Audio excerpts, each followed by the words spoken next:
Hello, it is I, Guy. This video is going to be sort of freeform. I want to talk about a topic that's been bothering me lately. And actually, it's been bothering me for like 2 to 3 years. And that is the lack of professionalism and respectfulness from game developers. For the last 2 to 4 years, when I would get on Twitter, I would get these posts from game developers posting screen caps of negative reviews for their games, mocking their own customers because they don't like what was written there. And everybody was celebrating that. Everybody was celebrating that the developer was being unprofessional and disrespectful to a part of his own audience. It doesn't matter what the contents of the review was. What matters is the developer was completely unprofessional to a part of his audience. And for a long time, I was wondering, when would that finally bite someone in the ass? Because per my perspective, I'm a game developer myself, right? But I try to view everything through the lens of someone who plays games, because primarily I also play video games. And last year, close to Christmas, it finally bit someone in the ass. Out of respect for the developer, I'm not going to name the game. If you follow indie games and what's going on in the indie space, you know which game that is. But all I can say is it was yet another screen cap of a review. And the way that it bit him in the ass is his game got really heavy review bombing. You can tell that it was hard on the developer because ever since there hasn't been a single community post for the game since that happened on Steam. And he has been pretty much inactive on Twitter. Prior to that, he was fairly active. Now he's like completely inactive. In the case of that particular game, it's a very popular opinion to say that the developer was a victim.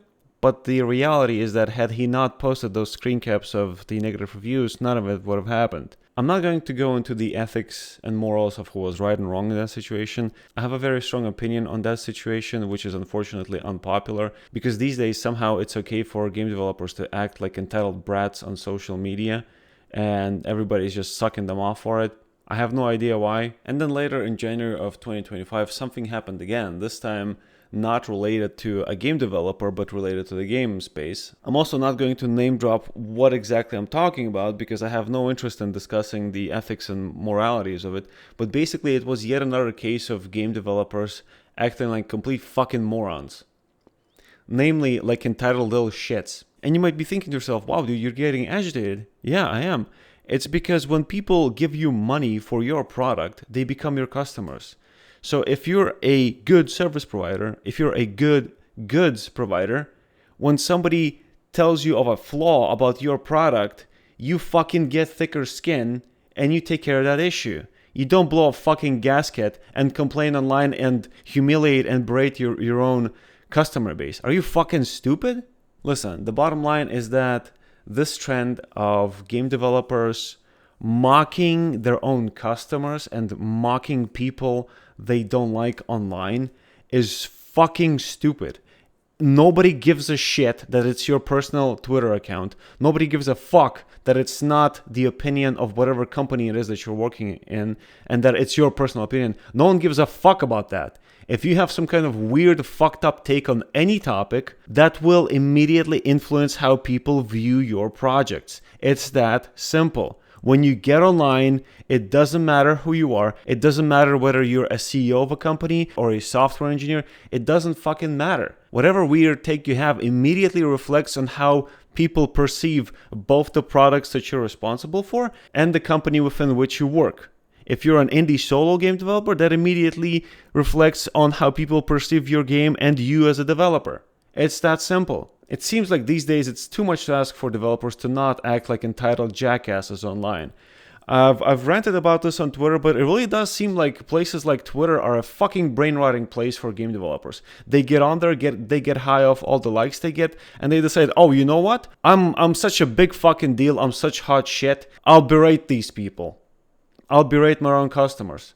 You know, if a game review, doesn't matter whether it's positive or negative, provides any sort of criticism to your game, there are two ways you can frame it. One is to be a little bitch and complain about it online. And two is to think about the review as, oh, this person likes my game so much, I should be taking it as a compliment. They like the game, but they wish to see it become even better because they want to enjoy my game more.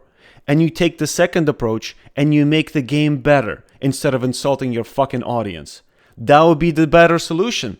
To some developers, it seems like the second way to frame these reviews seems like an impossible task.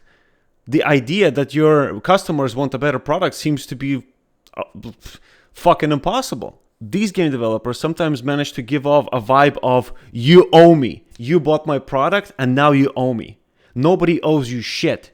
If somebody buys your game, the only person who is owed anything is the person who bought your game a good service. You owe these people a good service. Nobody owes you shit. Let me give you an example. For Intravenous 2, I got quite a lot of negative reviews from the Chinese market.